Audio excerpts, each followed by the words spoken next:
संत नामदेव महाराज. जन्म, कुटुंब आणि बालपण. जय हरी विठ्ठल, जय हरी विठ्ठल. वैष्णव हो.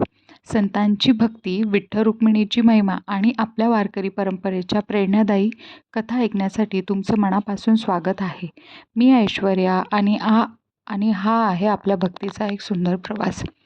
आजच्या या पवित्र प्रवासाची सुरुवात आपण एक सुंदर अभंगाने करूया. नामा म्हणे तया असावे कल्याण, जयामुखे निदान पांडुरंग. या ओवीचा अर्थ असा आहे की ज्याच्या मुखात सतत पांडुरंगाचे नाव असतं त्यालाच खऱ्या जीवनाचं ज्ञान मिळतं आणि त्याचं मन शुद्ध होतं. मित्रांनो, आपण रोज कितीतरी गोष्टी बोलतो, कधी चिंता, कधी राग, कधी तक्रारी. पण जर त्या जागी आपण विठ्ठल विठ्ठल असं नामस्मरण केलं तर आपलं मन कितीही शांत होईल याचा विचार करा. याच नामस्मरणाच्या शक्तीवर संपूर्ण जीवन जगलेले ते म्हणजे संत नामदेव महाराज. मित्रांनो, आता आपण त्या काळात जाऊया जिथे जीवन खूप साधं आणि शांत होतं. इसवी सन 1270च्या सुमारास महाराष्ट्रातील नारसी नामदेव या छोट्याशा गावात संत नामदेव महाराजांचा जन्म झाला. हेच ते पालक होते जे पुढे जाऊन संपूर्ण भारतात भक्तीचा संदेश देत होते. त्यांचे वडील दामा शेट्टी हे व्यवसायाने शिंपी होते. ते खूप कष्टाळू, प्रामाणिक आणि साधेपणाचे जीवन जगणारे होते. त्यांची आई गोनाई या अत्यंत भक्तिमय आणि श्रद्धाळू स्त्री होत्या. त्यांच्या प्रत्येक श्वासात विठ्ठल विठ्ठल होते. त्या स्वयंपाक करताना, घरकाम करताना सतत विठ्ठलांचं नामस्मरण करत असत. घरात सतत विठ्ठल विठ्ठल असा गजर घुमत असे. अशा भक्तिमय वातावरणात वाढलेले नामदेव महाराज लहानपणापासूनच वेगळे होते. इतर मुलं खेळण्यात रमायची, पण नामदेव महाराज मंदिरात जाऊन बसायचे.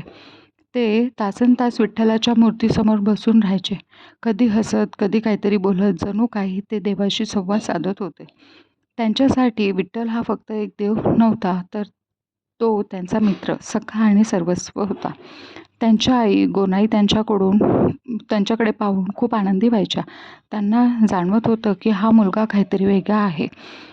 त्या त्याला रोज रामायण, महाभारत आणि संतांच्या कथा सांगायच्या. त्या त्याला शिकवत होत्या की देवावर प्रेम करा, सगळ्यांशी प्रेमाने वागा आणि कोणालाही कमी समजू नका. त्यांनी नामदेव महाराजांच्या मनात लहानपणापासूनच भक्तीचे संस्कार रुजवले.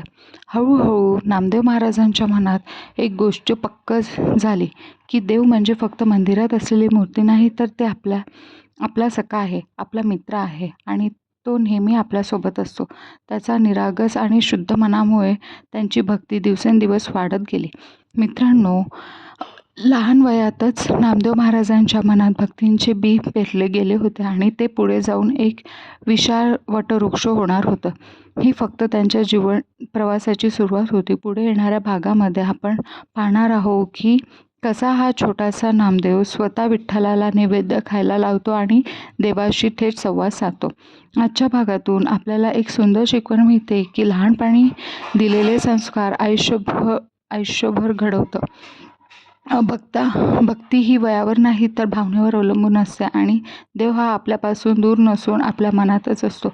जय हरी विठ्ठल, जय हरी विठ्ठल. मी ऐश्वर्या. पुन्हा भेटूया पुढच्या भागात. तोपर्यंत विठ्ठल नाम घ्या आणि आनंदी राहा. जय हरी विठ्ठल मित्रांनो.